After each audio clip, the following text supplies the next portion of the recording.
Welcome to App Stories, a weekly exploration of the world of apps. Today's show is brought to you by Agenda and Linode. I'm John Voorhees, and with me, as always, is my co-host, Federico Viticci. Hey, Federico. Hey, John, how are you? I'm doing all right. You know what? This is a really big week. This is the 10th. It is. It is big. I think it's big. It's the 10th anniversary of MacStories, and that, to me, is a big deal because, you know what? In internet time, that's a really long time. And so, you know, later this week on April 20th is the 10th anniversary of your very first post on MacStories.net.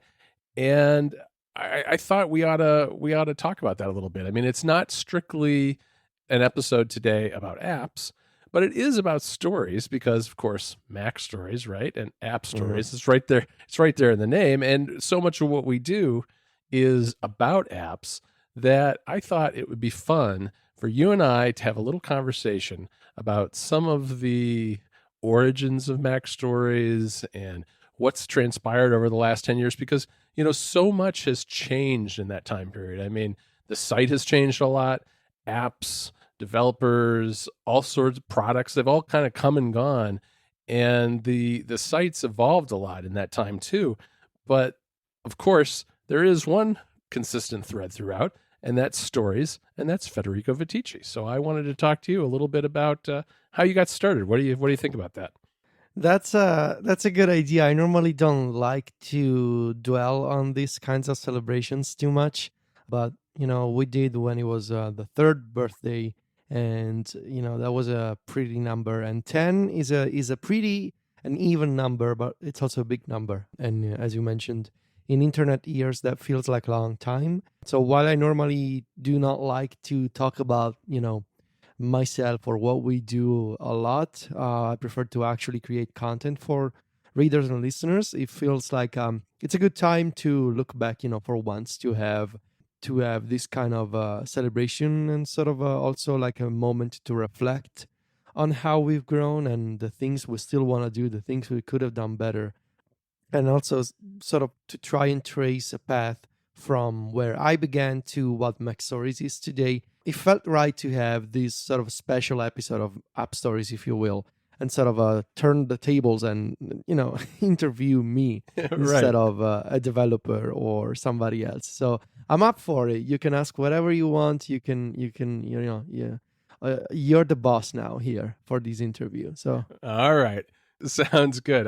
I'll tell you, I know you well enough, Federico, that I think I'm the perfect person to interview you because you just stepped right in the middle of my very first question, which is I want to understand what that reluctance is to talk about, you know, the past and about yourself and that sort of thing. Because I'll tell you, I feel very much the same way. I think you and I are very much alike in that particular manner, but at the same time, sometimes I think it is kind of nice, and I think this is one of those weeks where you kind of are crossing some sort of threshold of accomplishment or whatever it happens to be, where it's nice just to take a pause and think about it and, you know, soak it in and enjoy it a little bit. And you know, I don't like to do that a lot, and I don't think it's a little bit self-absorbed if you sit there and just, you know, bask in your own glow. But, you know, there are moments like this, and there are a lot of moments which aren't as great as knowing that you made it past 10 years. And I just want to ask you, where does that reluctance come from, do you think?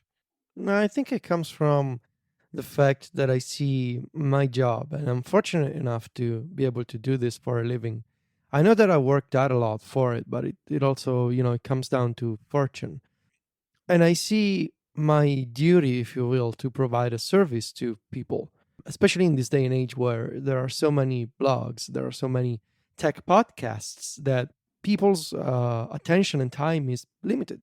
And so if they choose to devote their time and attention to reading MacStories or listening to one of my podcasts, I think just talking about myself would not be a service to people, because they don't tune in to hear stories about my life.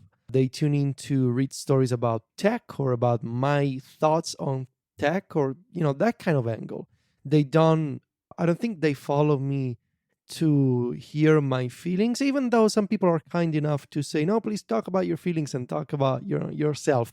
But I think it all comes down to this idea of respect that I have for people's time, because I know, because as someone who enjoys other creators and other people's content myself, I know why I follow those people. I know why I follow certain publications or YouTube channels or podcasts. And when the discussion turns to sort of too meta, to about the content itself rather than, making videos about a certain topic, sometimes I don't like it, because it's like if you were watching a Netflix show and suddenly that show became about the show itself. Like, Right. and so I see my duty as I need to provide people with the service that they expect. And so that's why I don't like talking about myself or MacStories itself too much. Also because I think it's in bad taste to just talk about yourself. And I'd rather talk about other people, talk about, other people who are making apps, or who, talk about people who work at Apple, or talk about other companies. I think, it's like when you meet those people in real life, and all they can do instead of listening or instead of telling stories is talk about themselves. Right. And you always leave with that bad taste in, like, I don't like this person. And so that's why where the reluctance comes from. Yeah, that makes a lot of sense to me, and I agree with you on those points.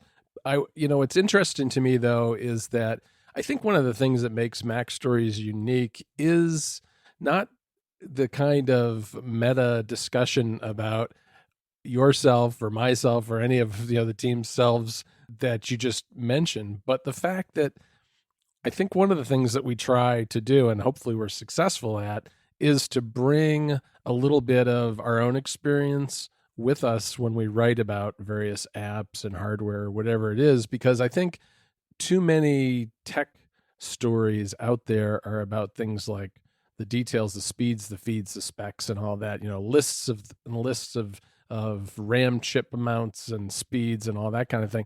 Whereas I feel like what we try to do, and I think we're pretty good at, is bring a little bit of our personal history to an app or some hardware that we're reviewing or talking about, and approach it in a way that's makes it more approachable for the reader too, so they understand a little bit about how it might fit into their life by understanding how it fits into our lives. Right. Yeah. That's where it's a balance, right? Right. What makes it challenging when you, for example, when I wrote those very personal stories about, recovering from health issues that I had in the past, and sort of trying to use the iPhone and the Apple Watch to get back in shape, and, using meditation apps, or being more thankful for the things that I have. Those very personal stories, it becomes a balance of, do I want to treat these like a diary?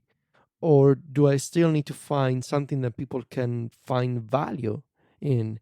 And so that's why, many, many years ago, I had this idea of having a personal blog outside of MacStories, where I could just write about myself without the expectation that I was writing about tech. But eventually I realized I don't like the idea of consuming people's attention and have them just read about my thoughts and feelings without something that can become valuable for them in their everyday lives. And so that's why, even when I write those very personal stories on MacStories.net that have a very personal angle, it's why I always try to make sure that, even though they're personal and even though they're written from my perspective, they can still have something, whether it's an app or a technique to get something done. That's something that people can say, I realize that this is another person's story, but I can still relate to that, and I can find something useful in this story that I can apply to something else in my life. Because I really don't think, and maybe I'm wrong, maybe there are people on the internet who make a fine living just out of talking about themselves, but it's simply not what I am. I Even in real life, I don't like to talk about myself too much. I prefer to listen and to talk about things I know, but not necessarily about who I am, what I do. It's just not the way that I'm built, and I guess that sort of reflects in the way that MacStories is run. Right. And those are the exact stories I was thinking about that you've written in the past. And I think, I mean, at least I find personally that those are the hardest types of stories to write because they really are, there's that balance between, are you just kind of navel gazing at yourself, or are you actually telling a story that is both instructive and hopefully useful to someone else? Yeah, exactly. And it's why even now, for example, I'm working on these two stories that ideally I would like to have on the site before WWDC, and even in outlining them and researching them, trying to find a balance between I'm telling my story here, but how can that story become something that other people can see themselves in the story? Even though it's told from my perspective and from my experience with my thoughts, how can it become something relatable?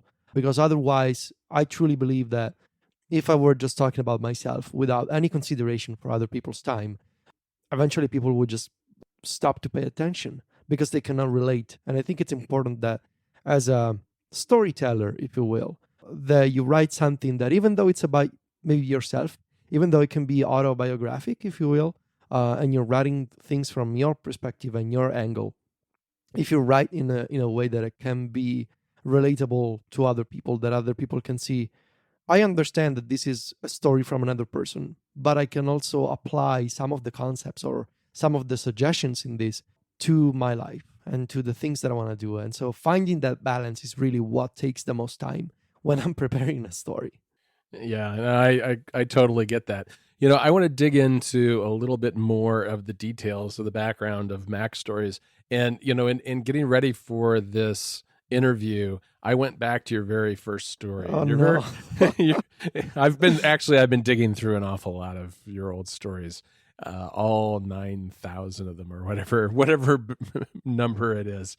But your first story was about two Mac browsers called Stainless and Cruise. And I actually have a funny story about those two browsers that I wanted to tell you. I don't know if you've gone back and looked at that one recently. Have you? No, I haven't actually. So I'm waiting to hear your story. What I can tell you, the funny story that I can tell you is that according to the current daylight savings time, that story could either be attributed to April 20 or April 21st. And right now, because we have a responsive time zone on MacStories, it looks like the first post actually came out on April 21st. But I remember that it was April 20th. And if you look in other times of the year, I think also if you look on Google search, you will see, because they have a cache result from the old daylight savings time, that it looks like it's from April 20th.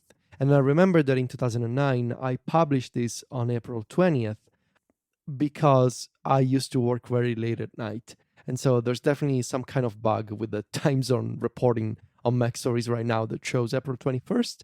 But if you look on Google search and if you look in our archives, we always celebrated the MacStories anniversary on April 20th. But no, I haven't looked at these browsers in a while. That's very interesting because the last I looked at this post, it said April 20th because Yep. it was before Europe had switched to daylight savings, and I happened to be in Ireland, and it said April 20th on it. Yep. So at least I got that right. So what's funny about it is that those links to those two apps are still active, but they're not what you think they are. Oh no, what did they show? If you click on the Stainless link, it goes to what looks like a Korean cold remedy website. It's all in Korean. I believe it's Korean, and I can't read Korean. So it is a cold remedy, and there's somebody with chest pain, so they must be coughing, I suppose. Yes. Oh God, I'm so sorry. So there's that, and then the cruise one is also still active, but it goes to a blog about ride hailing services. There's the old CEO of Uber is quoted on this landing page. Like I said, things change on the web, right? And somebody picked up those URLs and they're being used for very different things. And as far as I know, those two browsers are not with us anymore. Yeah. I can confirm, by the way, that WordPress shows that I published this post on April 20th. So, good. Whatever is going on with the time zone right now on MacStories is a bug that I will make sure to inform my developer about.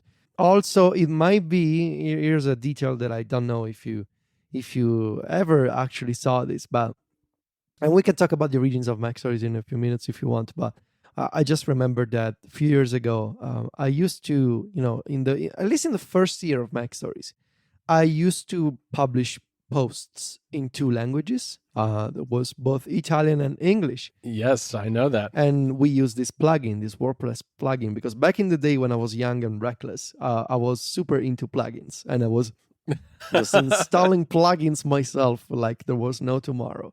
And one of these plugins allowed me, because it was just me, not us, to prepare an article in two languages. And there will be a switcher in the post on the site that would allow you to switch languages. And that was a terrible idea that we can talk about later if you want. But basically, when I then decided that I just want to do English on MacStories, I had to manually reopen hundreds of posts and remove the Italian version, because after I disabled the plugin, the text just got merged together in the post. Oh, no. And so hundreds of posts were now on the website, both in English and Italian. So I'm sure that when I went in again and modified all those old posts, I did something with the original publishing dates. And so that's also part of the reason why these posts have been edited over time, to get rid of those problems with the duplicated Italian text. Oh, that's interesting. And that was actually one of the things I wanted to talk to you about. I wanted to go back to the beginning, because you've told parts of the story here and there on things like Connected. But when you got started, you were what, 20, 21, and you had... I was 20. 20, all right. And you had just, I forget, you were working at like an eBay store, right? Before you started the site, or during when you started the site? Take me back there and kind of explain to me, where did MacStories come from?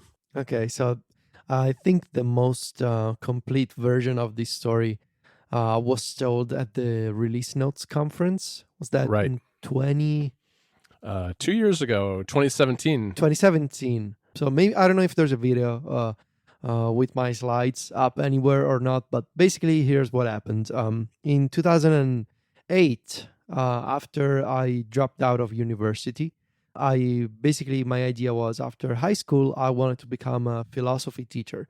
And so I applied for a philosophy course at the university here in Rome. Over the course of 2 months, I basically went to class twice, I think. I was just wasting time and my parents' money, because I was renting this apartment with 5 other old high school friends. And we were just, doing what 19-year-old guys do when they don't care about school. And so I realized, I felt ashamed that I was wasting time and money. And also Silvia, she was already my girlfriend at the time. She was back in Viterbo, and I felt bad because I was in Rome. And so after 2 months, I decided to leave university, and my parents were really upset. And they told me, if you don't study, you're going to find a job. And so my mom, actually, she found me this job as the guy at the front desk at an eBay store. And the idea of an eBay store sounds weird now, because why would you actually need an eBay store? Right. eBay is a website. The idea was that in 2009, because I started working in January 2009, I think. Yeah, it was January 2000 or December 2008. But anyway, the very end of 2008. People were not as familiar with selling things on the web or using smartphones and apps as much as we are today. And you have to consider how in Italy, we didn't have the first iPhone. We needed to wait until the iPhone 3G. So people started getting familiar with the iPhone in the summer of 2008.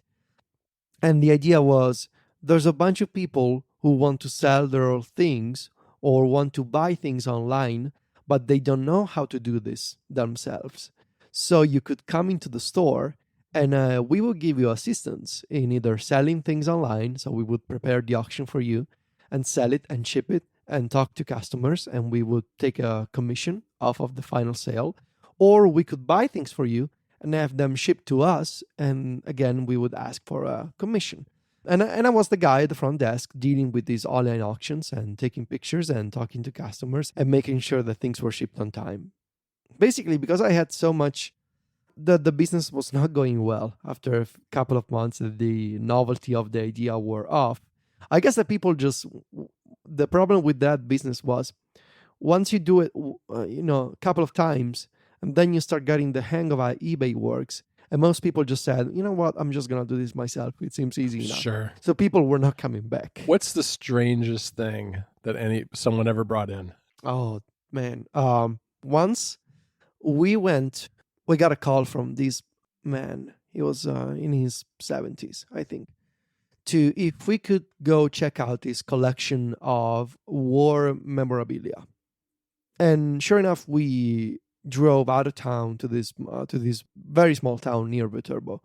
And this guy had collected hundreds of World War II items, from helmets to guns to, I guess, broken guns, because they didn't look like functioning guns, but uniforms, all kinds of war stuff. And of course, you could see, all kinds of armies depicted in those uniforms. And it was super creepy. You have this guy trying to tell you, can you sell these German uniforms for me on eBay? And we're like, no, we absolutely cannot do this. Yeah, guns are kind of a no-no on eBay too, I think. And the hats and the helmets with the logos, like, right, you should take this stuff to a museum. So that was incredibly creepy and weird. But in most cases, really, people just wanted to buy, a purse from eBay, or sell, an old MP3 player or something. That's what people were doing. But anyway, when the business started slowing down, I had so much free time in front of my computer.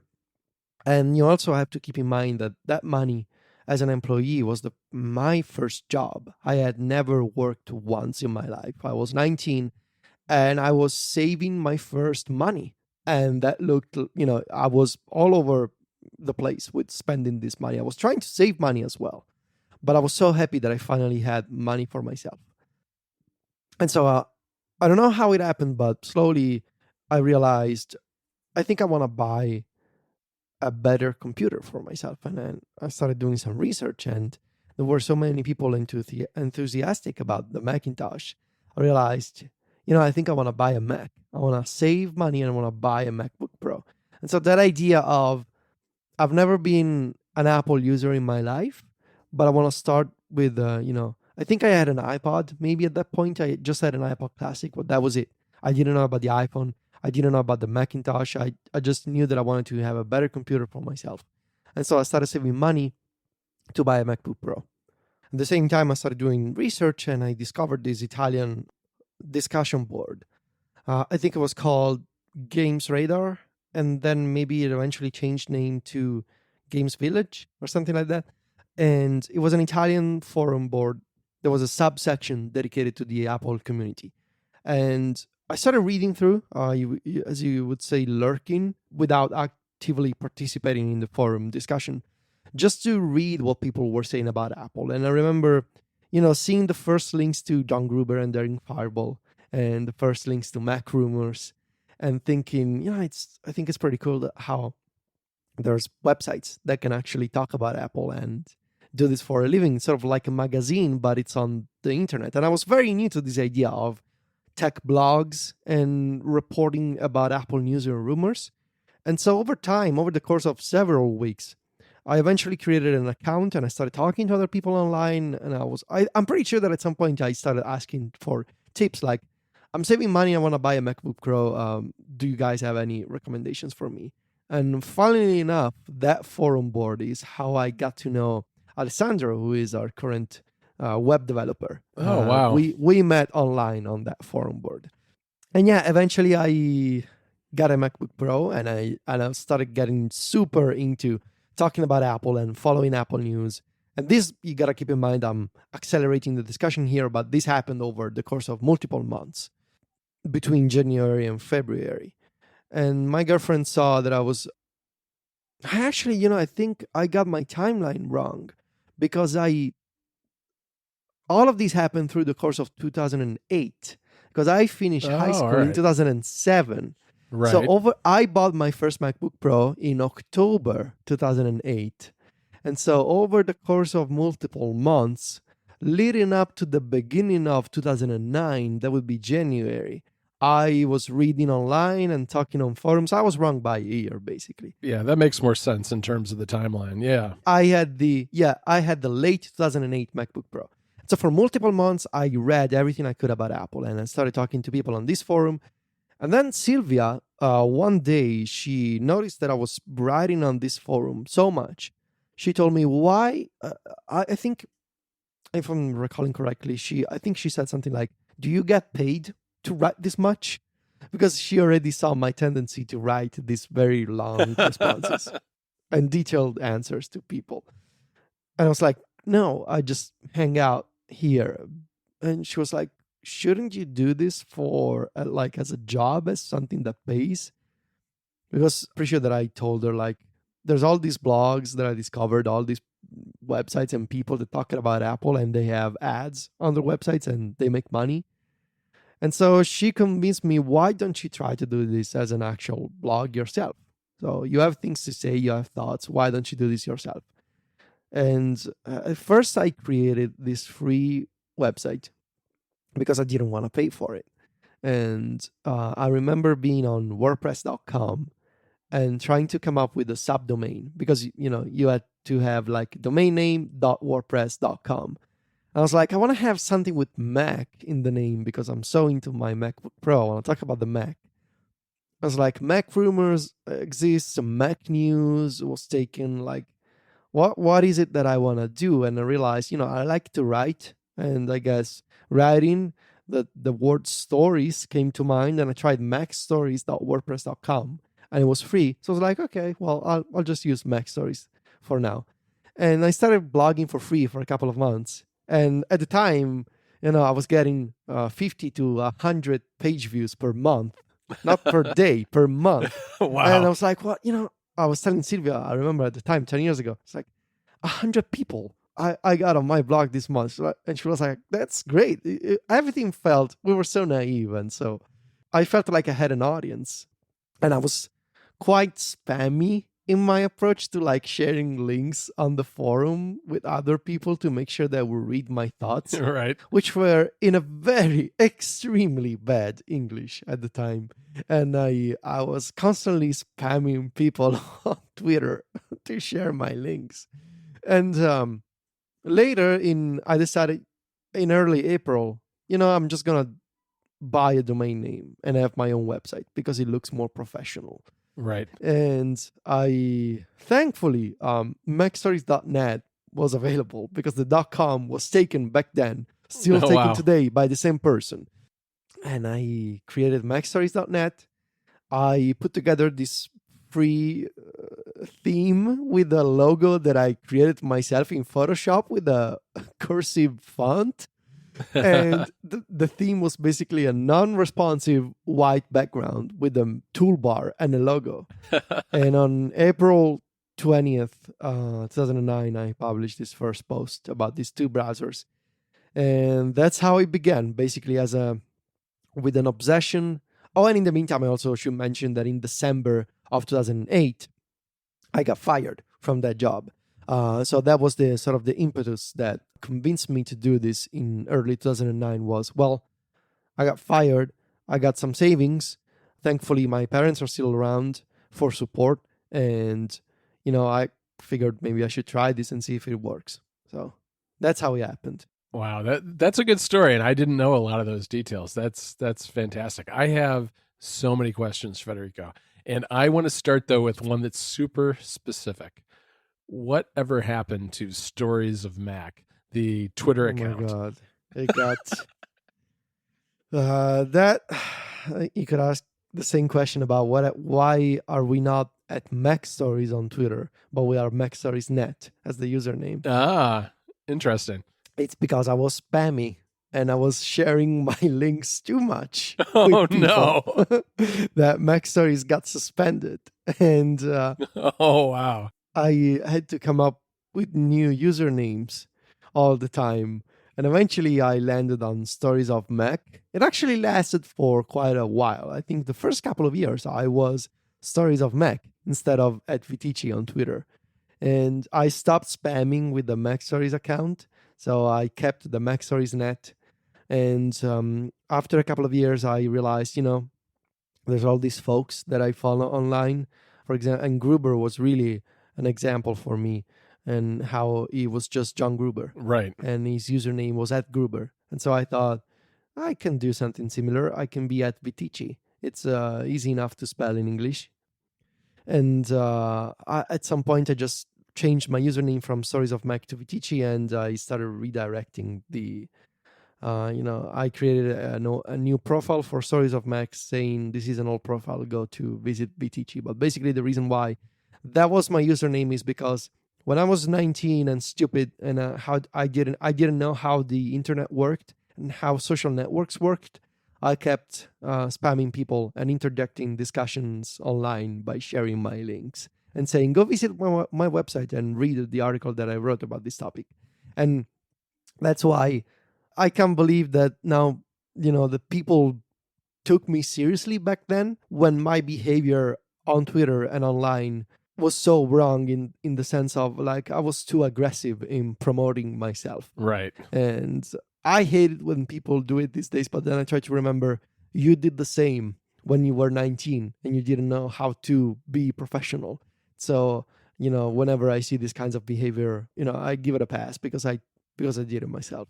Yeah, no, I know what you mean. I want to roll it forward a little bit, because especially since you mentioned John Gruber, because, MacStories has a fair amount of influence from Daring Fireball. I mean, a lot of websites do, because John really was one of the first people who pioneered the kind of format that he has over on Daring Fireball, which has been adapted in part at MacStories. And I think when I look back, I think the very first time I ever heard about you from anywhere was probably on MacBreak Weekly.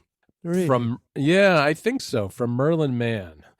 And that would probably have been around 2010 or 2011. I know that definitely by 2011 I had heard about you, because there was a really well-known John Gruber post that year called, what was it called, on attribution and credit, something on attribution and credit. Yeah.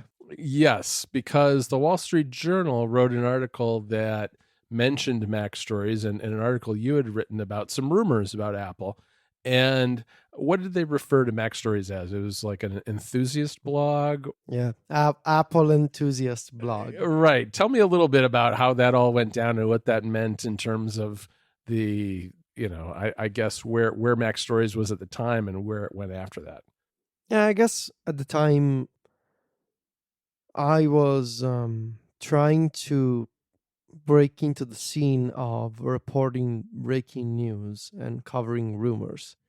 That's what I did for the first couple of years. Once I realized, I don't think I can find the success that I want if I do app reviews and opinion pieces alone. So I try to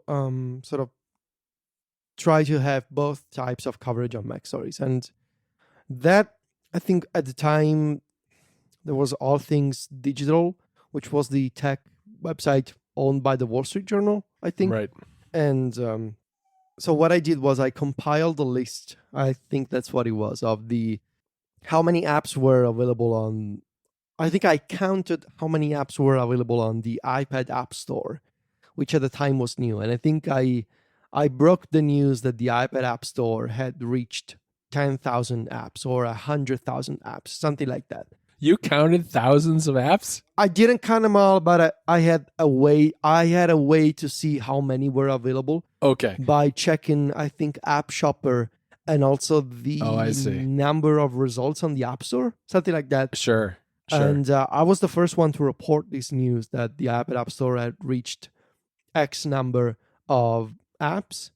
And All Things D reported this news, but they just wrote Apple enthusiast blog MacStories.net without actually linking to MacStories or properly capitalizing MacStories or using my name.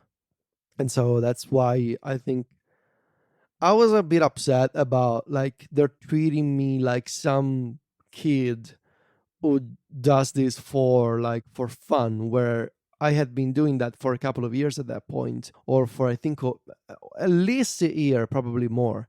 And so I think I complained on Twitter and it got picked up by John Gruber. First, he did a link post about it, and then he did an actual DF column about it, like a full post with a star before the title. And John taking my side, if you will, and he wrote very nice things about me, like Federico has assembled a nice collection of sources or something like that. And it basically, the situation got resolved in All Things D actually changing the phrasing on their website and linking to MacStories. And that put my name and the MacStories name under a lot of people's radars, if you will. And that was a huge, I'm always going to be thankful to John for doing that, because I was effectively a nobody in the media, in the Apple media industry. I had no podcasts, no other venture. I was living in Italy. I had never been to the United States before. In fact, for the first time, I went to the US in 2015. So it was huge help in terms of like getting the visibility that I wanted, even though it didn't come in the way that I was hoping it would come for the first time, like from a big spotlight on my name, for a controversy. That was not the ideal situation, but it was cool how it was John Gruber taking the side of the small guy compared to the big corporation who was trying to take advantage of me. Sure. And that was really cool. Yeah, that is a great story. And that it's a story that he wrote. It's to me, it's like a classic story and column that John's written. It really resonated with me because there's so many people at that time, you included, trying to make something out of writing on the internet. And it just felt like traditional media outlets still viewed it as kind of like a bunch of quaint hobbyists doing something and not something that was to be taken seriously. And I think that he really, he said, you know what, that's not right. That's not what this is all about. I'm doing this. Federico's doing this. There are a bunch of other people doing it. And I think it was kind of a turning point in some respects in terms of of people's views of startups like MacStories writing about Apple and similar things. This episode of App Stories and our entire MacStories 10th anniversary coverage is brought to you by Agenda. Agenda is a note-taking app with a focus on dates. It's the only Mac OS app to win an Apple Design Award in 2018, and it was the winner of our MacStories Selects Best New App of 2018. Not only has it won a bunch of awards, but Agenda is available both on iOS and the Mac, which makes a big difference because that means it's available wherever you happen to be and wherever you're working. Your notes are always right there at your fingertips. I use Agenda for all sorts of things. Two of my primary uses, though, are keeping notes in kind of a work journal. I like to keep notes and I assign the date that I'm doing the work to them so that if I ever have to go back and figure out what was I doing 2 weeks ago or whatever it is, I can go back chronologically and find the stuff I was working on. It's a great way to keep on top of everything. I also use it for planning things out in the future, like recording a podcast, like App Stories. I'll drop in links and research materials and notes about things I want to discuss with Federico, whatever it is, I'll drop it in there. And because the date we're going to record is assigned to the note, it's right there at my fingertips when it's time to do that recording. Agenda also takes advantage of all the different technologies that are available to it, both on iOS and the Mac. It has things like extensive keyboard shortcut support, both on the Mac and on iOS. You can attach files to notes, which a lot of note-taking apps really don't do, and I think is one of the major strengths of Agenda. And it has all sorts of hooks into the app for automation, which of course we love at MacStories. Recently, Agenda added Evernote file imports, so you can take your .enex files and bring them right in on iOS or the Mac. There's also been editing has been greatly speeded up in recent weeks too, but there's a whole bunch of new stuff coming as well. And the thing I'm most excited about is that there's going to be complete integration into Agenda of Apple's Reminders app. That means you're going to be able to add reminders right inside Agenda and edit them too. And reminder creation is based on a markdown-like syntax. so it's super easy to get your tasks down quickly as you work. Agenda is one of the most innovative note-taking apps we've seen in a long time, and it's completely free to download and use forever. There are also premium features which are available as an in-app purchase. To learn more about Agenda and how it can enhance the way you work with notes and soon reminders, go to agenda.com today. And while you're at it, download the app because it's absolutely free and you have nothing to lose. Again, that's agenda.com for all the details about this award-winning note-taking app with a focus on dates. A very special thanks to Agenda for making this episode of App Stories and all of our 10th anniversary coverage possible. Why don't we shift directions a little bit and hit the middle years? I want to know, I guess, when did you start working with other writers and what led you down that path? And I got to imagine that it was probably, especially early on, hard for you to just kind of let other people put things on your website, because I know from my perspective, if I were you, putting myself in your shoes, I think I would have had a really hard time doing that, at least initially. Yeah, there's always been a tension, I think, in having a website that features my voice and that people can associate with my name, but also having a website that can cover a whole range of topics that I could not possibly cover myself. And also having other people on MacStories means if anything was to ever happen to me, and you know that it did, those people can cover for me on the website. The MacStories can go on even if I'm unable to get work done. And I think I made the decision in sometime in 2010, so the next year. If I recall correctly, Cody was one of my first writers. And the MacStories team was really different back then. You know, we were based on a different business model, which was ads and affiliate linking before we switched to selling sponsorships. Initially, I sold sponsorships myself, and then I realized I hated the job, and we found an agency, and then we switched agencies. But the idea was I started relatively early on. I think after 12 months, I realized, I want to have someone that can help me. And, people have come, people have gone. There was a period where it was just me again. And that sort of, that period of time, I think somewhere in 2011, 2012, I identified with the beginning of the new MacStories, with Graham and eventually with Alex. And with you and Jake, and so I see two distinct versions of the MacStories team in my mind. There's the first team very early on, me, Cody, and Gabe, and Don, and Chris, and there's the second MacStories team that I sort of with Graham that sort of carried the torch between generations of the two MacStories teams. But yeah, I started the following year, and initially I struggled a lot with the idea of, do I want to have something like Daring Fireball, where it's just me, and people can only see my name? Or do I want to sort of have an environment that is like a team site, that is like 9 to 5 Mac or Mac Rumors, or, at the time there was two of the unofficial Apple weblog. And that was also a source of inspiration for me. Do I want to have that kind of environment where more people can share their thoughts and can write about news, but there can also be an individual who runs the business? And eventually I realized I want to have a website where it's mine and people know that it's my website, but where there's also other people. And I think that approach is best exemplified by the tagline that we've been using on MacStories for years, which says MacStories by Federico, Viticci, and friends.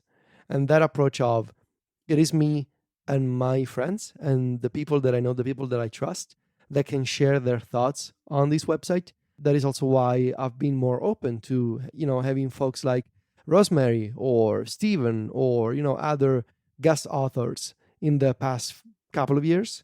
The idea of, I want MacStories to be a space where it's my website and I get to decide, what gets published and what I want to write about or not, but also where I can invite people that I trust and people that I know to share their thoughts to a wider audience.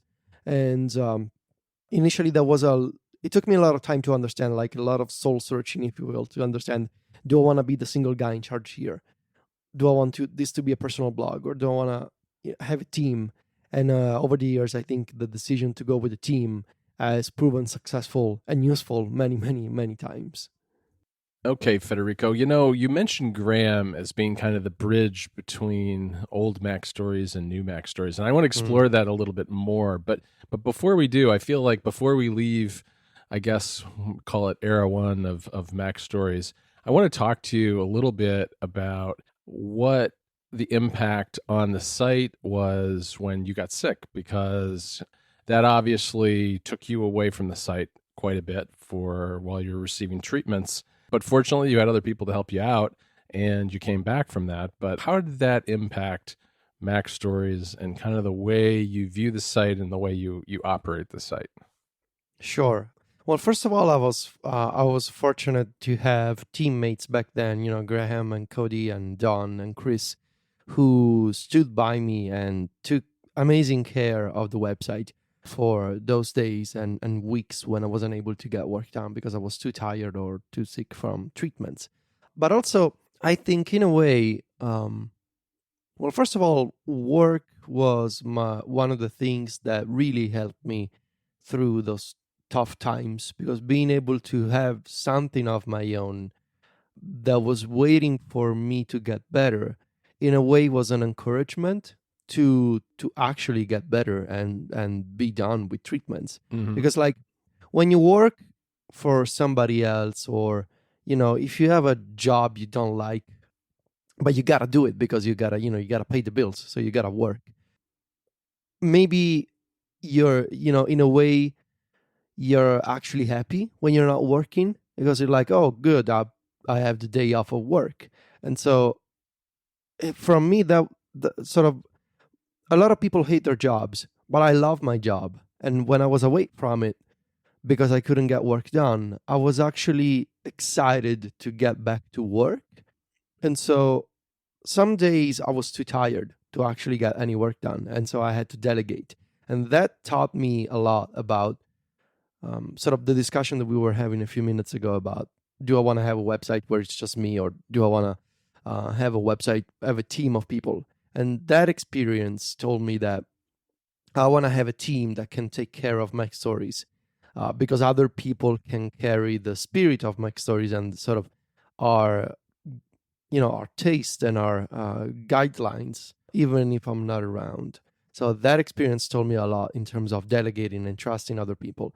But also, it opened my mind to the idea of, you're not at home, you're in a hospital bed, or you're constantly, waiting to talk to doctors and that kind of stuff. So you're away from your desk, and suddenly, because you're not at your computer, you're unable to get work done. And so it was that experience, that back and forth between waiting rooms and hospitals, and especially that period of time in the month of August in 2012, when I underwent treatment for 3 weeks straight, without leaving the same hospital room. Those 3 weeks were turning point for me in understanding the iPad and beginning to plant the seeds for what would eventually become my quest to, and my mission really, to get work done on the iPad. I remember I started by, it was one day, I think it was in my first week of treatments, that was a heavy dosage of chemotherapy. And I remember I wanted to have a good WordPress client for the iPad. And I think at the time, I came across this one blogging app. I don't think it's around anymore. I think it was called Post or Poster or something like that for WordPress. Mm-hmm. And I was able to publish an article to MacStories using, just that app and the iPad. I think at the time I had the iPad 3 with the Retina display, maybe. And basically in those 3 weeks, I realized, I can actually blog from the iPad and I can get more work done, because I was forced to use the iPad. I couldn't use my MacBook because there was no Wi-Fi. So all I could use was an iPad with a cellular connection. And I discovered this entire world of text editors and WordPress apps. And it's there when I started playing around with Nebulous Notes. At the time, it was the only text editor that supported automation via macros. And I think Nebulous Notes is still around, maybe. Yep. But it's, of course, over time, it was eclipsed by apps like Editorial and, all these other automation apps like Workflow and all that stuff. But yeah, I started there. And so in a way, I look back at that time, and of course, I was unhappy that I got sick, obviously. Right. But I think the silver lining of that experience is that it taught me a lot of things about myself and about, the passion that I have for my job and being able to work with other people. But most of all, the importance in my life of portable computers, be it an iPad or be it an iPhone. But the idea of I need to be able to work from anywhere at any time because, there may be times where you will not be at your desk or in your home. Yeah, it still feels like magic to me sometimes when I'm riding on a train or in an airplane or something and writing a story and publishing it to the site. I mean, it's really remarkable that we can do it. And I think at the time when you were exploring that, those were really early days, and it wasn't that easy because you had that one WordPress app, and I assume that things like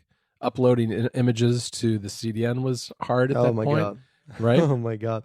I'm sure. Yes, it was basically impossible. I think the only way that I eventually found was the first version of this file manager called iFiles. And actually, iFiles, now in version 2, still on the App Store. And I'm pretty sure, along with Dropshare, maybe, it's one of the 2 apps that I could find that supports native image uploads to Rackspace Cloud Files, which is the CDN that we use. Most people use Amazon S3, right? But we use Rackspace, and I'm only familiar with those 2 apps that can upload to Rackspace. But back in the early days, it was basically impossible. And my developer, Ale at the time told me, please do not upload image assets or videos straight to our server. You need to go through the CDN. You don't want to slow down our main server. And so, another app that was available at the time was called Blogsy. And Blogsy was kind of bad. The UI was very confusing and very skeuomorphic at the time. But it allowed you to post to WordPress. So those were super early days for, the idea of a pro app for iOS was unthinkable, essentially. Yeah, there really aren't that many apps even today that integrate with Rackspace, because I had an occasion to look at that not too many months ago, and I know, for instance, on the Mac, Transmit has that built in now. Well, Transmit on iOS is no more. Yeah, no, I know. That's why, you can do it on the Mac, but on iOS, there really aren't, I don't think, a whole lot more options than you had even back then. So why don't we shift to, I guess you could call it the modern era of MacStories, the last several years. And you mentioned not long ago about how Graham was kind of the bridge between those 2 worlds. And I really miss Graham. When I first started working with you and the rest of the team, Graham was still around. And it's kind of a funny story, but, he left to become a lawyer in Australia at the same time I was leaving being a lawyer in the United States. It's kind of a weird parallel, but it was within a few months of each other that the 2 of us did that. But when you say that there were kind of 2 eras of MacStories, what do you mean by that? And what kind of role did Graham play in that? We all miss Graham, and we all miss his unique ways to look at topics and ideas and sort of visualize them in different ways. He has a unique talent for crunching numbers and visualizing concepts in a way that I haven't seen done on any other Apple blog. So MacStories was really unique from that point of view when Graham was writing those pieces. But I think when I talk about the 2 eras, I think in my mind at least I can identify the original MacStories where there was no club. There was just me and eventually a bunch of people that, I also should mention Lucas, which was with us for a few months, but Graham in the middle. And it was Graham that actually came up with the idea of Club MacStories. Specifically, Graham came up with the idea of doing a newsletter every week because he noticed that there were some app debuts and some links and some smaller things that we tried doing on the site. Actually, if you go back looking in the archives, I think I used to do something called like the app journals or something like that, Okay. where it was essentially the MacStories collections that you can now find in MacStories Weekly, but done many, many, many years ago. And so Graham noticed that we had the potential for these smaller sections that we were not doing on MacStories anymore because they really didn't fit the format, the long form format of MacStories. But he had the idea of why don't we do this all together in a newsletter? Because he noticed in 2014, that newsletters were becoming a thing that more and more people were doing. And he said, why don't we just try and do it for free? And so from 2014, for more than a year, I think, until August 2015, really, we did MacStories Weekly for free. And then I realized, why don't we actually turn this into a membership system? And that was an idea that sort of evolved naturally in my mind from Graham proposing that we do a newsletter to noticing the decline in ad money and starting to fear the fact that Apple may eventually discontinue affiliate linking, which eventually, of course, they did. Right. And so the idea of doing memberships and, sort of the realization that MacStories was never going to be that type of website like 9 to 5 Mac or Mac Rumors or Apple Insider, churning out dozens of posts every day. And so all of those ideas coming together, they convinced me that what I needed to do was trying to monetize MacStories in a new way by offering more content to our most loyal readers. And so the combination of that idea of needing to find a new business model and Graham proposing the newsletter and putting in the work in MacStories Weekly culminated with the launch of Cloud MacStories. And then, of course, Graham left after a few months. But it's for that reason that I strongly identify two different eras of MacStories with Graham in the middle, sort of acting as the bridge between the old MacStories where everything, I don't want to say was unprofessional, but I was young and I was inexperienced, and most of the time I didn't know what I was doing really. And so I just winged it, I guess, for lots of things. And sort of Graham having this idea of the newsletter, and eventually us, coming up with this idea for Club MacStories, and then you coming on board, and the second generation really of MacStories with you and Alex and Jake until he left, and then Ryan now.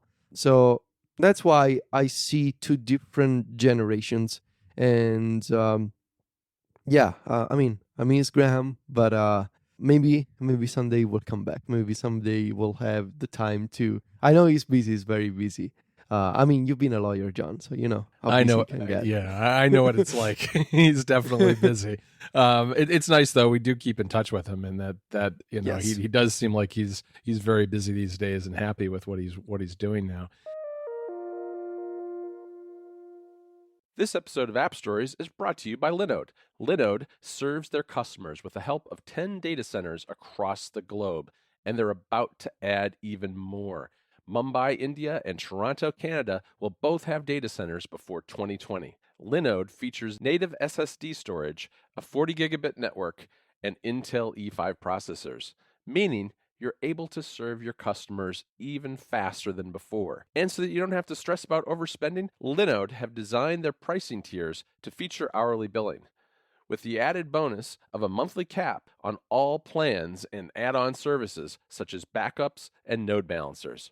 What I love about Linode is that it's unique among a lot of the services that we use, because not only is it a great value, but it has some of the best technology available. Linode has been running things like Slackbots for us at MacStories for a long time without a hitch. We've been really happy with the service, and it fits our budget too. Linode have pricing options to suit everyone. Their plans start with 1 gigabyte of RAM for just $5 a month, and they offer high memory plans starting with 16 gigabytes of RAM. And Linode has a special offer just for you. As a listener of App Stories, you can go to linode.com/appstories and use the promo code AppStories2019 to get $20 toward any Linode plan. On the 1 gigabyte of RAM plan, that's 4 free months.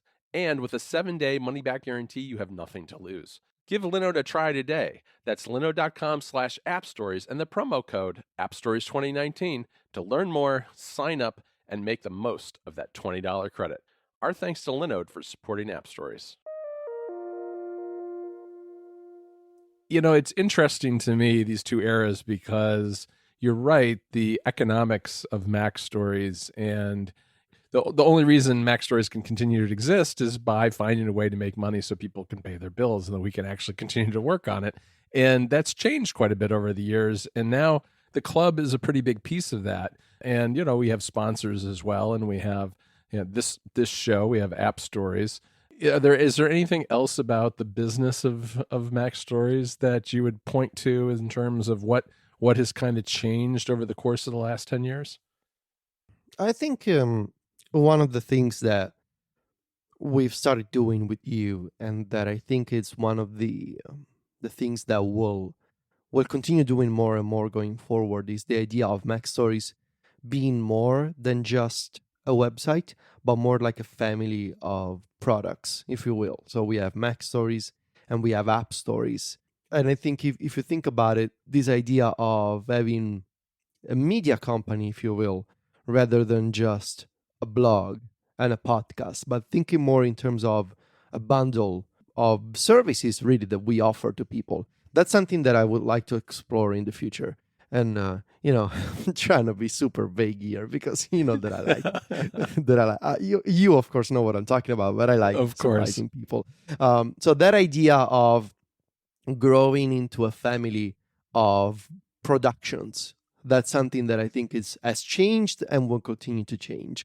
And of course, the club, I think I would like to explore the idea of going even beyond what we're offering right now and providing members with even more options and even more services for a different cost, of course. So that would be an investment on our part to build those kinds of features, more advanced features that some members will like.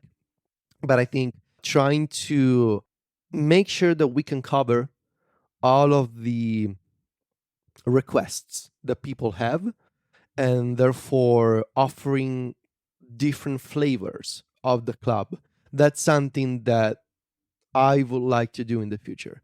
But I don't, honestly, I can say I don't, if there's one thing that I feel comfortable saying right now, is that I don't see MacStories adopting ever again, really, that kind of invasive and creepy, tracking for ads, for banners that we did initially for the first couple of years when I didn't have the means to sell sponsorships on my own. That type of stuff, that playing that kind of game of maximizing page views because otherwise you're not going to make a cent out of Google ads and that kind of stuff, that I don't want to do ever again. I like my freedom. I like the fact that we can pick and choose the sponsors that we have. And even though it's a lot of work, and you know this because you're in charge of it, I think it makes for a more tasteful and respectful experience. So that's what I would say about the business side. Yeah, I agree 100%. I mean, I love the fact that we can pick and choose who are the sponsors at MacStories, and we're something we're very careful about because it's a matter of readership trust and only putting things on there that are things that we're comfortable with and the things we would use ourselves. There were sponsors we turned down in the past because we were not comfortable with them. Oh yeah, absolutely. That happens. It happens pretty often. Yeah. I don't even tell you about most of them. Thank you. Because it would be our conversations would be just too long if that were the case. I want to broaden this and take it from a slightly different angle, which is, we have seen over, especially I think the last couple of years, a lot of online media companies just really struggle, whether it's with advertising revenue, layoffs. There's a lot of unionization talk that's going on in a lot of the bigger media companies on the internet.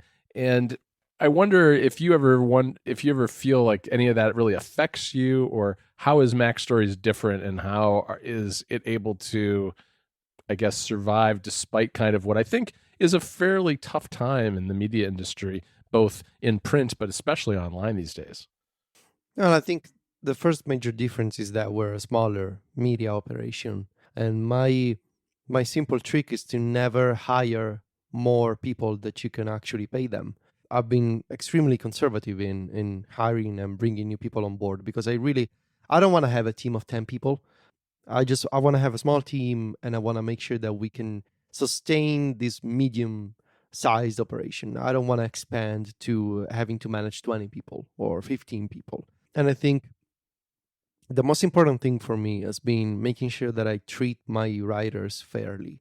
And so communicating with them, if Ryan says, I'm going to be busy tomorrow and I won't be able to work and get writing done, that's fine. I don't want to impose fixed hours whenever possible.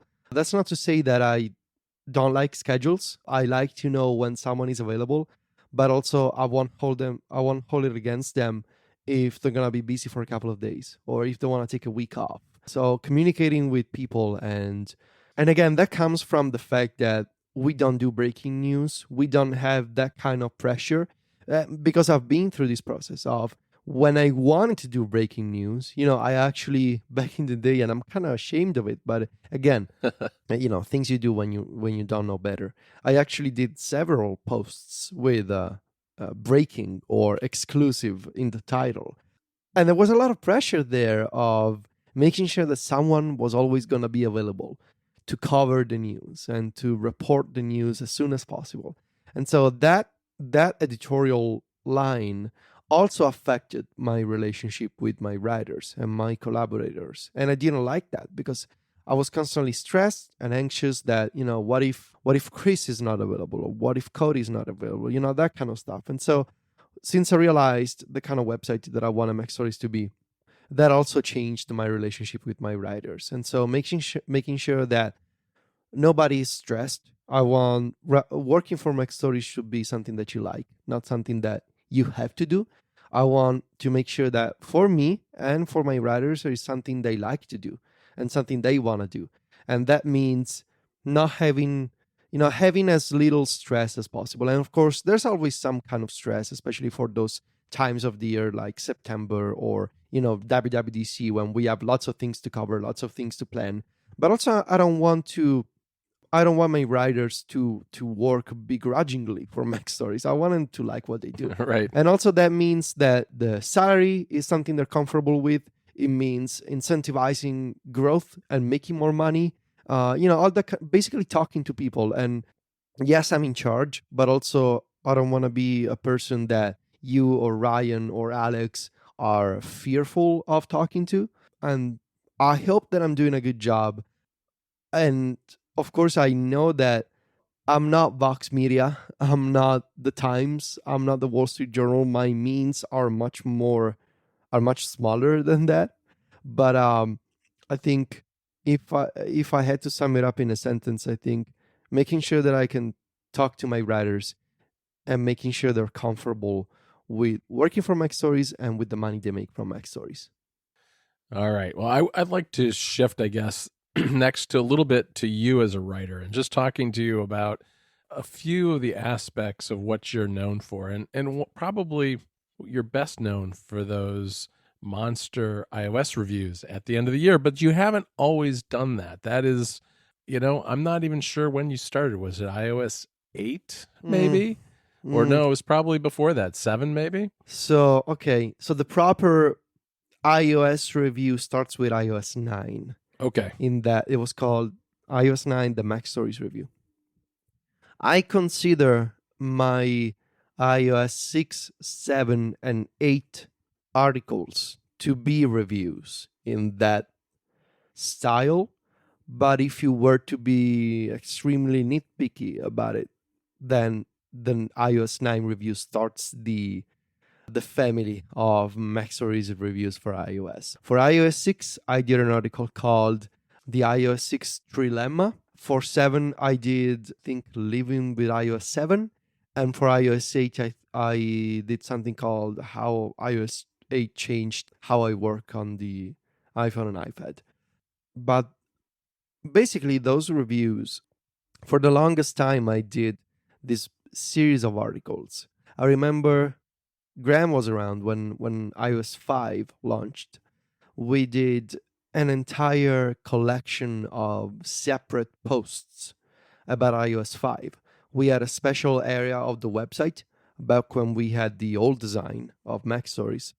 Mm-hmm. It was a special banner with a special graphic made by Graham that took you to this area of the site where you could find all these articles about iOS 5 from different members of the MacStories team. And then over time, I realized, I kind of like the idea of doing my story about iOS. And initially, for the first 3-4 years, I did a story about a specific feature. So, for example, with iOS 5, I did a long story about iCloud, I think, and sort of the potential for iCloud in the future. And then with iOS 7 and 8, I did these stories about sort of how the experience of using those updates and living with them or getting work done with them. And then it was a combination of a few things that pushed me to try and do the iOS reviews like more seriously as a thing, as an annual event, sort of. Right. Of course, I was inspired by John Siracusa and his legacy of macOS 10 reviews. And so John saying that he wasn't going to do them anymore, I felt like it opened a spot for me to sort of come in and do a similar job, but for a new generation of users, for a new era. But also, I knew that my approach was going to be different from John's, in that I'm not a developer myself. I don't consider myself a programmer, as John is a programmer by trade, and I'm not. And so I knew that my approach to writing those reviews was going to be more personal and with more opinion that maybe you can find in John's reviews. And I also thought that it was a good opportunity to start doing these reviews because I noticed that fewer people were doing them each year. When I started, there was Renee was doing a big, long iOS review, and Ars Technica was also doing theirs, and The Verge was doing iOS reviews, and there were a few other indie bloggers that were doing them. And I think over time, I stuck with doing them. And in fact, each year I try to do more and more, to have more related events and make sure that the iOS Review Week is a week-long event, actually. And every year I notice that fewer people are doing them. And by now I think I'm the only one left that is doing a proper in-depth review, long form on a website, on a blog. I think maybe Ars Technica is still doing theirs. I'm not sure about that. But I think I take a lot of pride in the fact that as an indie website, we're still doing those, and I'm still doing those, and I've learned a lot over the past. How many I've done? 4 official ones, like 9, 10, 11, and 12. I take a lot of pride in the fact that I've learned a lot from the process, and that I think I've found a good balance between being technical and talking about APIs and technical changes, but also infusing that with my personal opinion and most of all with what I think makes MacStories unique, which is how third-party apps can actually take advantage of the changes in an iOS update, and also what's the experience of using a new version of iOS in everyday life or for work. And so those 3 factors, personal opinion, technical discussion, and third-party apps and user experience, I think that's the right balance for my iOS reviews, and it's something that I learned along the way. It's definitely not something that I knew when I got started. I got started because I wanted to be the guy that could be identified with iOS reviews, and it wasn't true at the beginning. Maybe for many it's still not true today, but I think the growth has been there in terms of audience and popularity, and the reviews, thankfully, they still find a lot of success every year. And so it's something that I definitely plan to continue doing because Again, it's become a thing. It's become something that people expect from me. It's become something that I expect from myself. And so, that's sort of been the process of how they've grown and why I've decided to do them. Yeah, it's really interesting to me. You mentioned that there aren't many sites doing that kind of comprehensive review of iOS anymore. And really, there are a lot fewer sites doing reviews that are really, in-depth, hands-on reviews like we tend to do anywhere, whether it's games or apps or whatever, what have you. I mean, what do you think has happened there? Why has that dried up to some degree? A lot of folks have turned to YouTube to do in-depth reviews. They used to be maybe written reviews, now they are videos. And there's also the rise of podcasting and just generally the fact that the general public tends to read less and watch more. But that's the thing. We don't appeal to the general public. You will never find MacStories be as popular or as shared as The Verge or other Engadget or other, more mass appeal tech publications or CNET, for example. We are a specialized publication, and we appeal to a specialized audience, to the kind of niche that wants to learn more and wants to maybe has a more refined taste in terms of apps, or maybe just wants to is more curious than most people are about apps or iPhones and Apple News. And so I think you see fewer of those reviews on generalistic maybe publications because it's not in their direct interest to write, but they want to produce videos instead, or maybe they want to do podcasts now because they've discovered that there's a lot of money to be made in podcasting. But on MacStories, even though we appeal to a niche, niches on the internet can be big enough to sustain a medium-sized operation like ours. That's the thing about the internet. It amplifies any niche until it finds thousands of people that have the similar niche interests. And so that's why we continue doing what we do, because we've been lucky enough and we put a lot of work into catering to those kinds of people that want to know about the next beautiful task manager, or want to know about the next calendar app, or want to have an analysis of announcements from an Apple event. And so we continue doing them because we have aligned our interests with the niche of people that, thanks to the internet, is big enough to generate money that wouldn't otherwise be found if we were a different kind of publication. All right. I want to ask you, I guess maybe this is an oddball question, but I think a lot about, for some reason or other, how MacStories fits in with kind of media in general. And we've touched on a bunch of these issues and topics over time, but here's a question for you. Do you consider yourself a journalist? You're asking very hard questions. I know that's a hard one, but I'm not sure how I'd answer that, but I'm the one asking the questions, not answering them. I didn't go to journalism school. I don't know if I consider myself a journalist. When people ask me what I do, I say that I'm a writer and that I have a website where we write. I don't know if you can say you're a journalist only if you went to journalism school, or if you have a specific degree, or if you have a specific license. I think conceptually, I do consider myself a journalist because I think anyone who reports on events is a journalist.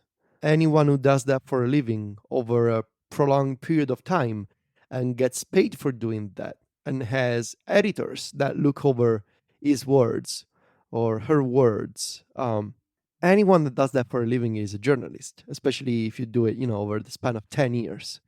But is there a difference between a journalist and a blogger? Yeah, that's in part what I'm getting at. Yeah. And I kind of go back and forth on it. I kind of like your take on it. My only hesitation ever when someone asks me if I'm a journalist is I feel like that word comes with a lot of historical baggage, right? Yes. I think when people ask that, they're not necessarily asking that question. They're asking, do you work for a newspaper? or do you work for a TV network? Right.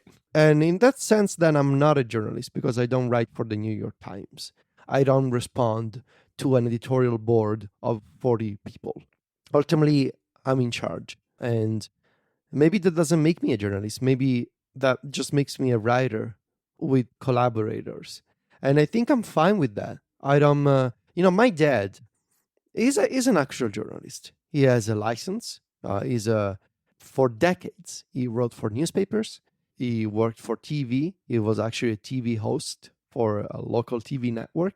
And he continues to write for national newspapers about sports. And he's very upset about the fact that I'm not a journalist officially. He says, you're not officially a journalist because you don't want to, because in Italy, we have laws that to become a journalist, you have to write, I think, at least 300 articles for another publication. And to have... Oh, interesting. Yeah, and you need to get paid for those. So you need proof that you actually work for a recognized publication, and so that you can become a journalist. And he told me, why don't you just write those and get a license so you can say you're a journalist? And it's like, why do I need that? Does that change my relationship with my readers? I don't think MacStories readers could care any less whether or not I got a journalistic license from the Italian government. Right. That wouldn't change anything. Right. It would just be to please folks like my dad, who he comes from a different era and rightfully so associates, the prestige of being officially a journalist. But when I think about it, even my dad, he may have a license, but he didn't go to journalism school. He just started writing in the 60s or in the 70s. He had a different job, and then eventually he got his license. So if I keep doing this long enough, does that make me less of a journalist than my dad? Or does that even matter, really? Because I think people are going to keep reading and listening as long as I have interesting things to say. And once that's done, license or not, that doesn't change anything. Yeah, I agree. I think it's very much a generational thing, as you suggested. And one thing I just don't like is the idea of a title or a word kind of defining who you are. And I think that's why I'm like you. When someone asks me what I do, I say I'm a writer. Yeah. Because at the very bottom, that's absolutely what we do, and that captures it the best, I think. Yeah, I agree. Okay, I want to wrap up with just a couple of questions for you. Sure. I hope these are fun ones. No, these are big picture ones, God. Federico. Okay. So first of all, I want to ask you what you hope MacStories readers get out of the site and the club and everything that we do. Two things. I hope they get utility out of what we do. I hope that they get something useful, whether it's an opinion or a tutorial or an app review, whatever it is. I want to make sure that, again, we offer a service for people. I want to make sure that people can look at our stuff and say, the MacStories folks, along the way, they helped me a few times, whether it was by offering an opinion that let them think of a product in a different way, or whether it was an app review or an iOS review, whatever it is. I want to make sure that people over time can get value out of MacStories and the club. And also, I want to make sure that people can get honesty out of us. I have never, ever done paid reviews of any product, not even when I got started. And so I want to make sure that people can get our honest opinion.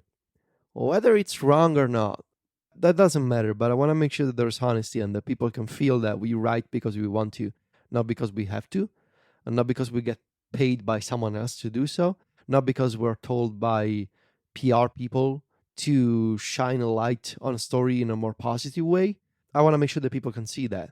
And then people, even if they disagree with me, I want to make sure that they can think, I don't agree with that thought, but I know that he truly thinks it, that it's not like he's just saying that. And so utility and honesty are my two guiding principles, if you will. And the same is true for the podcasts, and the same is true for the club. And especially for the club, I hope that people really get the value because they're paying for that. They are deciding with their own dollars to give us money in exchange for extra stuff, extra content that we produce every week. And maybe, maybe some weeks we offer more, maybe some weeks we offer less. But I hope that, at the end of the year, those $50 that they chose to invest in the club, I hope that they can see the return, when after 12 months. Yeah, I think that's important too. It's very important to me. There's a lot of ways that people have monetized their creative activities online, whether it's Patreon or other things, where a lot of times it feels like, I don't like running a charity, John. That, Yes, that is exactly where I was going, Federico. And I feel like we work very hard to make sure that the value is there. And I think we do a pretty good job of that. I hope so. All right. I want to close this out with a question about the future, because I'd like to ask you where you see MacStories in 10 years, but boy, that is so far off. God. I don't think either you or I can manage dealing with that. But I don't know. Pick your timeline, whether it's 5 years from now. No, 10 years is fine. No. Where do you see MacStories as a business going? There's a few things that I hope that we can accomplish. The first one, I think, should be a big redesign of the site, done in a way that reflects the sort of the multiple properties that we have. And there's a few things that I wanted to do for the past few years. Better ways to indicate linked posts, or better ways to embed podcasts, better ways to surface different types of content on MacStories, but also a redesign that allows us to have a platform for all of our other services and properties. So not just a website, but more of a family of products. Conceptually speaking, I hope that we can stay young in spirit, and that we can always be curious about trying new things, whether it's the Apple Watch or home automation or AR. I hope that we can not become, I see these websites, I don't want to name any names, but I see these websites and I see these smaller communities of folks who are reluctant to do any kind of change in the Apple ecosystem, and that still, write and do podcasts for old people. And I don't mean that in a like, you're older than me. You're much older than me. I think you're the same age as my mom, John. But you're different in the sense that you're still open to trying new things, and you don't automatically, here's the thing, you do not automatically hate whatever is new. Right. And I think that's an important factor to consider. And I hope that that's something that continues to stay true for you and for me as I get older. I don't want to become the Apple guy who hates the new Apple and just wants to go back to the good old days. So that's something that I hope continues to stay true for MacStories.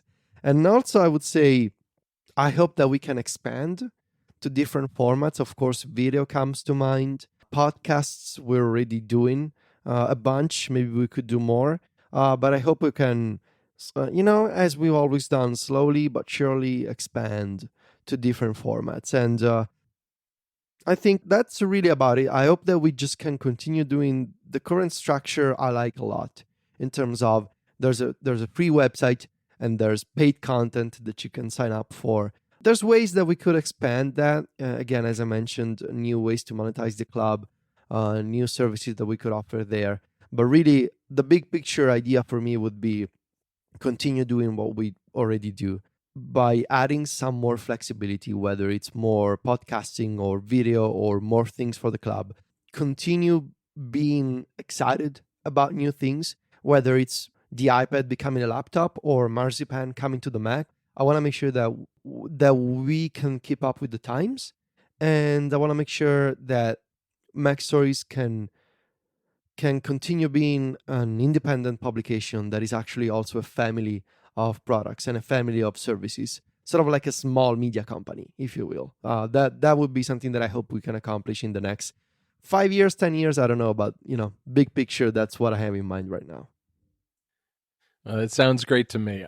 Federico, I want to thank you for taking the time. It's weird for me to be thanking you for coming on a show that you're the co-host of, but today, at least for this show, I'm in charge, and I can thank you for coming along and taking the time to talk to our listeners. And explain a little bit more about MacStories, because I know you've talked about these sorts of things here and there over the years, but this has been a really good discussion. And you know what? We broke all the rules. We certainly passed 30 minutes, and we're not going to do that as a regular thing. But I think it was worth it for this particular anniversary show. So I appreciate it, and thanks very much. Sure, thank you. All right, everybody. That's it for this week. We'll be back next week. And I want to thank our sponsors, especially Agenda. Agenda has been our special sponsor for this anniversary week at MacStories, and also Linode, who is a sponsor for this particular episode of App Stories. You can find me and Federico, of course, over at MacStories.net, Club MacStories, here on the podcast, and a bunch of other places. Federico is at Viticci on Twitter. That's VITICCI. Same handle on Instagram as well. And I'm at John Voorhees. That's JOHNVOORHWS. Talk to you next week, Federico. Ciao, John.